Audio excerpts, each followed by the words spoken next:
Oo.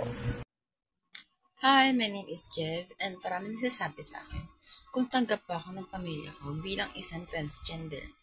Ang sagot ko ay oo, dahil nasa lahi namin ang pagiging parte ng LGBTQ. At only child lang ako, kaya tanggap nila ako ng Tanggap ba ng iyong pamilya ang sexualidad mo na transgender? So, nung una, siguro hindi pa nila masyadong matanggap. Kasi nag-start ako mag-transition na na-identify or nalaman ko sa sarili ko kung ano ako. High school siguro ako na transgender. Pero simula bata ako, alam ko na kung ano ako. Pero hindi ko alam kung anong itatawag sa akin. So pagdating ko na high school, transgender, yun, naisip ko na babae talaga ako. Gano'n. Nag-take na ako ng mga medicines, ganyan. And then, hindi nila tanggap nung una. Pero habang tumatagal, natanggap din naman nila ako.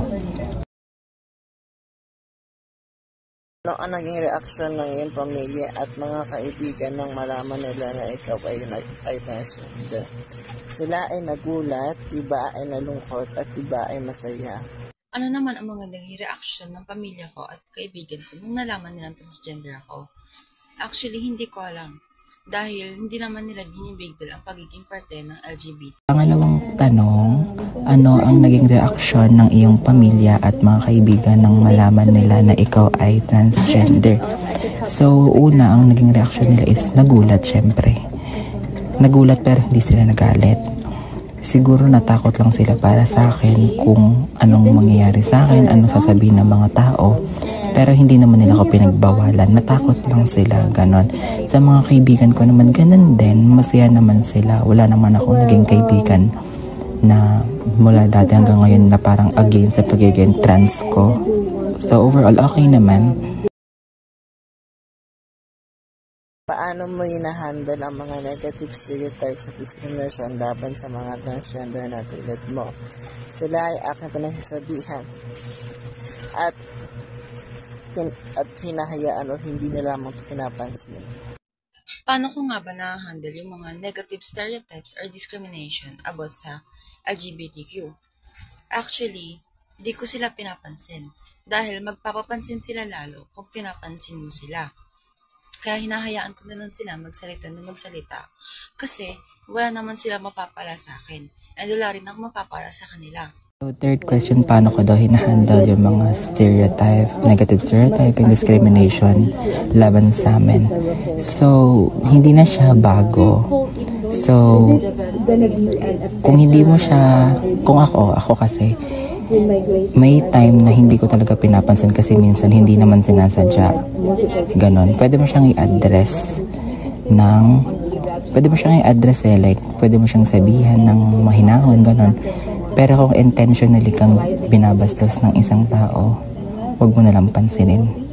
Para sa akin, hindi ko na siya papansinin. Kasi, pag binansin mo pa yan, halatang nakuha niya yung attention mo, nakuha niya yung inis mo.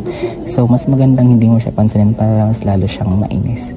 Pero, if gusto mo naman na i-call out or kausapin siya, kausapin lang ng maayos, ganon. Ano ang mga bagay na dapat malaman ng ibang tao tungkol sa pagiging transgender upang maunawaan at respetuhin ng iyong sexualidad na kami tao lamang at pantay-pantay? Ano nga ba ang mga dapat nung malaman tungkol sa aming mga transgender para respetuhin nyo kami? For me, wala naman kayong kailangan malaman sa amin. Pero kailangan nyo kami respetuhin dahil kahit anong gawin nyo, tao pa rin kami. So, pang-apat, ano yung mga bagay na dapat malaman ng mga tao bilang pagiging transgender? So, siguro basic lang. Ang pagiging trans is hindi siya nakabase sa mahaba ang buhok, sa itsura, ganon.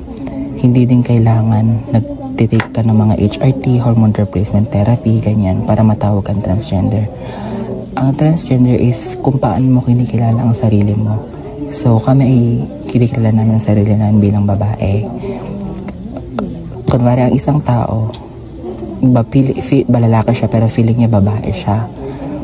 attracted siya sa lalaki, babae siya, kumilos lahat. So, pwede niya i-identify ang sarili niya as transgender. Paano mo nakikita ang papel ng pagiging transgender sa pagpapalawak ng pag-unawa at pagtanggap sa diversity sa lipunan? Mahalaga ang papel namin dahil katulad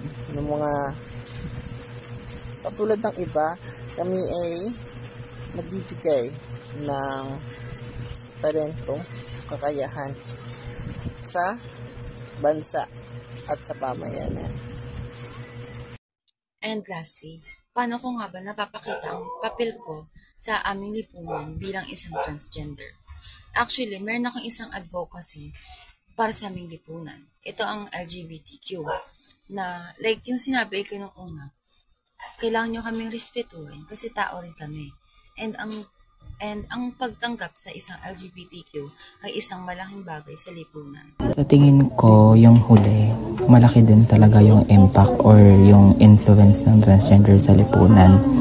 Dahil kung natatandaan nyo yung time na pinoprotesta yung mga eskwelahan na paikliin yung mga buhok, magpagupit ng mga buhok yung mga bata na kinikilala nilang babae yung sarili nila kahit lalaki sila.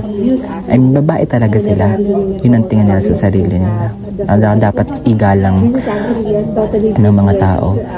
Some of the school after that incident is pinayagan yung mga school, yung mga bata, pinayagan sila pati nga uniform. Actually, sa uniform ko na senior high, pinayagan din kaming magpahaba ng buhok at mag-uniform ng pambabae. So, feeling ko yung mga ganong incidents, yung pag-call out ng mga transgender sa mga ganon, ibig sabihin malaki talaga yung influensya niya sa mga tao.